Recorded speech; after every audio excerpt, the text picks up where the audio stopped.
Right, now there are 4 ways of getting rid of fat cells. The first way, invasive liposuction surgery. You want to get involved in that, it's very expensive, it's very risky, and you could end up with a tummy looking like a 16th century stuffed mattress. In those days they used to stuff them with straw and they weren't very comfortable. That is not what I would recommend. The second way, dieting. An old favourite. Dieting has now, just recently, been regarded as being probably the most unhelpful way of losing weight. And you may think that's a silly comment to make, but let me explain. When you diet, you starve your body of nutrient. The fat cells contain nutrient, so the body will then eat the nutrients and then dispel the waste that comes with it. They shrink the fat cells. But what happens is that in the first phase of the diet, you've ever heard of, or maybe haven't, but if you haven't, I'll tell you, it's called water weight. You lose water. So the inside of the cell that's been eaten up, you will lose water. Whenever you finish the diet after a month because you've lost 10 pounds and you think that's great, you're going to put that 10 pounds quite quickly back on again, and maybe even more. So I know lots of people that are quite overweight, and what they're doing in actual fact is they're dieting experts. They diet 1 week, the next 2 weeks they put it back on, then a little bit more. I've got friends that are 20, 25 stone. I call them friends, but they're clients. And they all say the same thing. I've tried every diet under the sun. Well, probably the reason why you are the size you are is because you've been trying the wrong diets. There's the Atkins diet, protein only. There's the cabbage diet. There are numerous diets out there. Bottom line was, if there was one that worked, there wouldn't be any others, would there? Bottom line is, dieting does not work.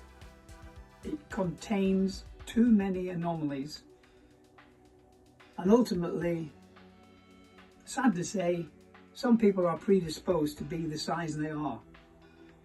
That can be for numerous reasons that I've covered in other videos. You could be hereditary overweight.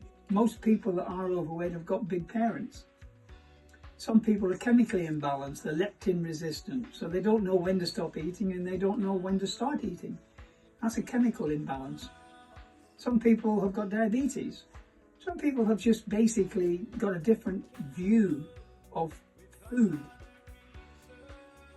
UPF, that's a word you've never heard. It's an acronym for ultra processed foods.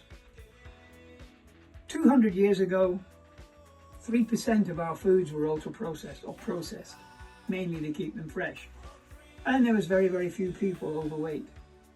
When I was a kid, 65, 70 years ago, we always had one kid at school that was quite big, but everybody else was relatively normal, because only 4 or 5% of our protein that we got, or our foodstuffs that we got, was processed.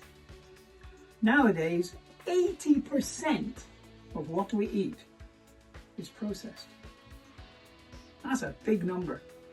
And you've only got to look outside your window and you'll find that 50 to 60% of the people walking by it are overweight. It's because we have become reliant on processed food. The big manufacturers, the McDonald's, the Heinz, all the food processing people, they're not that regulated as you may think. And some of the things that they put into food make you want that food. You become addicted to that kind of food. You've heard of people being Coca-Cola addicted. You've heard of people that obviously things like cocaine and drugs, nicotine, they're all addictive. Well, what makes them addictive are numbers, e-numbers, and all kinds of different things that they put into foodstuffs today. You may hear people saying, oh, there's only 1 tin of beans for me, that's Heinz. That's because Heinz have got stuff in the beans there that make you want more Heinz baked beans, and other people that don't have it in don't taste anywhere near as good. The bottom line is, haricot beans are haricot beans, tomatoes are tomatoes. The way of putting it all together may be different, but it's the additives that make it addictive. ultra-processed foods are our worst enemy in today's modern society. Okay? Moving on from that, we have fads that come onto the market like massage, manual lymphatic drainage, starvation diets, the 5-2 diet. There's all kinds of different fads that come onto the market. None of them work. The fourth is machinery, like what I'm standing in front of.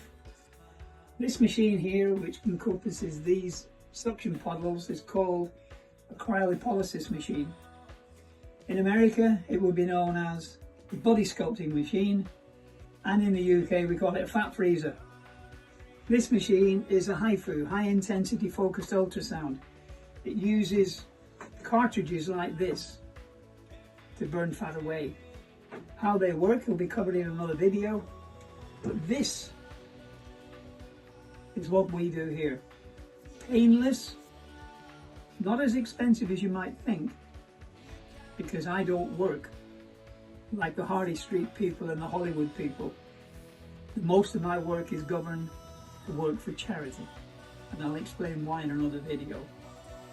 But the 4 ways of losing weight: dieting, liposuction, fads, machinery. This is the only one I'm interested in because it's the only one that works, and you can't argue with science.